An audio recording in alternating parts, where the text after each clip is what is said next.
Hello guys, तो कैसे हैं आप सब। आज जो है हम 1.5 एक्सरसाइज करने वाले हैं। तो 1.5 एक्सरसाइज में मेनली क्या है, एक्सपोनेंटल लॉज है जो हमने 7th में 8th में 6th में कुछ बच्चों ने पढ़े होंगे। तो मैंने यहाँ पर सारे एक्सपोनेंट के लॉ लिखे हुए हैं। यहाँ पर मैं आपको एक बार बता देती हूँ, रिमाइंड करवा देती हूँ, आपने पहले करा होगा, रिवाइज करवा देती हूँ। अगर बेस सेम हो, पावर अलग हो, मल्टीप्लाई में हो तो एक ही तो पावर क्या होती है, ऐड हो जाती है। और बेस सेम हो, डिवाइड में हो तो पावर माइनस हो जाती है। पावर की पावर मल्टीप्लाई होती हैं। बेस अलग है, पावर सेम है तो बेस मल्टीप्लाई हो जाएंगे। और अगर मल्टीप्लाई में है तो बेस मल्टीप्लाई हो जाएंगे, पावर वही। ऐसा ही डिवाइड के केस में होगा, ए की पावर m अपॉन बी की पावर m। तो मैं लिख सकती हूँ a अपॉन बी की पावर m। कॉमन ले लेंगे। ए की किसी की भी पावर 0 होगी तो 1 रहता है, किसी की पावर नेगेटिव में होगी तो वो रेसिप्रोकल हो जाता है और पावर पॉजिटिव हो जाती है। ये लो थे और कुछ नहीं है। 1.5 एक्सरसाइज में हमें कुछ एग्जाम्पल्स दिए हैं और एग्जाम्पल्स इतने ज़्यादा टफ भी नहीं दिए हैं और जैसे आप कर ना सको या फिर अलग हो, नॉर्मल जो आपके एक्सरसाइज है वैसे ही दिए हैं। तो स्टार्ट करते हैं। हाँ, एक और बात है, जब भी अगर आपको यहाँ पर पहले हमें जैसे a की पावर m इंटू बी की पावर m, हमें पहले मल्टीप्लाई का साइन दिखता था, लेकिन अब a की पावर m मल्टीप्लाई, हम एक डॉट होती है ना, पॉइंट, इससे रिप्रेजेंट करते हैं a की पावर m फिर डॉट। अब आपको कंफ्यूज नहीं होना, इस डॉट का मतलब क्या है। इस डॉट का मतलब होता है मल्टीप्लाई। अब देखिए 2 की पावर 2/3, ये डॉट है यहाँ पे, मतलब मल्टीप्लाई। 2 की पावर 1/3, बेस सेम है, मल्टीप्लाई का केस है तो पावर ऐड होंगी। ठीक है, 2/3 प्लस 1/3 इक्वल टू क्या होगा, 3/3। 3/3 को मैं क्या लिख सकती हूँ, 1। तो 2 की पावर क्या आ गई, 1 आ गई। 2 की पावर 1 क्या हो गई, 2। ये आंसर आ गया समझ में। मैं आपको करवा के बता देती हूँ, जैसे कि 2 की पावर 2/3 इंटू 2 की पावर 1/3। 2 कॉमन ले लेंगे, 2/3 प्लस 1/3। 2 कॉमन है, 2/3 1/3 3/3, 3 1 जा 3, 3 1 जा 3, 1 आया। 2 की पावर 1 इक्वल टू 2, ऐसे आया आंसर। ठीक है, इसके बाद है 3 की पावर 1/5 इन की पावर 4। पावर की power multiply, 1/5 into 4 equal to 4/5। तो यही हमारा आंसर आ जाएगा। 7 की पावर 1/5 डिवाइड बाय 7 की पावर 1/3। डिवाइड में केस हो, बेस सेम हो, पावर अलग हो तो हम क्या करते हैं, डिवाइड। 7 कॉमन ले लेंगे, सॉरी डिवाइड का केस हो तो सब्ट्रैक्ट, पावर माइनस कर देंगे। 1/5 माइनस 1/3 इक्वल टू -2/15। एलसीएम लेके हम इसे सॉल्व कर देंगे, ये ही हमारा आंसर आ जाएगा। पावर पॉजिटिव लानी हो तो हम इसे ये भी लिख सकते हैं 1/7 की पावर 2/15। ये बात समझ में आई, ये भी एक्सपोनेंट का एक लॉ है। 13 की पावर 1/5 इंटू, यहाँ डॉट दिया है ध्यान से देखें, 17 की पावर 1/5। पावर सेम है, बेस अलग है, तो बेस डॉट है नीचे, मतलब मल्टीप्लाई हो रहा है तो बेस मल्टीप्लाई हो जाएंगे, पावर कॉमन आ जाएगी। तो 13 इंटू 17 की power whole power 1/5 equal to 13 और 17 कितना होता है, मल्टीप्लाई, 221 की पावर 1/5। ये आ गया समझ में। इसके बाद 1.5 एक्सरसाइज है। यहाँ पर हमें क्या निकालना है, इसे सॉल्व करना है। पहला पार्ट है 64 रेज टू पावर 1/2। 64 को मैं क्या लिख सकती हूँ, 8 की पावर 2 की पावर 1/2। पावर की पावर मल्टीप्लाई होती है, 2 इंटू 1/2, 2 से 2 कट जाएगा। 8 की पावर क्या आई, 1, तो क्या आएगा इसका आंसर, 8। 32 की पावर 1/5।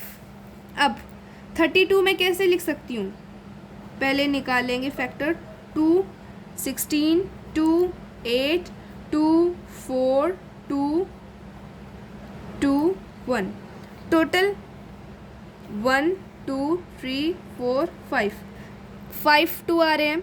तो मैं लिख सकती हूँ 2 की पावर 5 को मैं क्या लिख सकती हूँ 32, ये लिख सकती हूँ मैं। अब मुझे दिया था क्वेश्चन में 32 की पावर 1/5, तो 2 की पावर 5 की पावर 1/5 मल्टीप्लाई कर रहे हैं, 5 इंटू 1/5 क्या हो जाएगा, 5 से 5 कैंसिल हो जाएगा, 2 की पावर 1 बचेगी, तो इसका आंसर क्या होगा 2 की पावर 1 यानी 2, आंसर 2 आएगा। नेक्स्ट क्वेश्चन है 125 पावर 1/3। 125 को क्या लिख सकती हूँ 5 5 ज़ा 25 इंटू 5 125, 5 की पावर 3 को मैं 125 लिख सकती हूँ।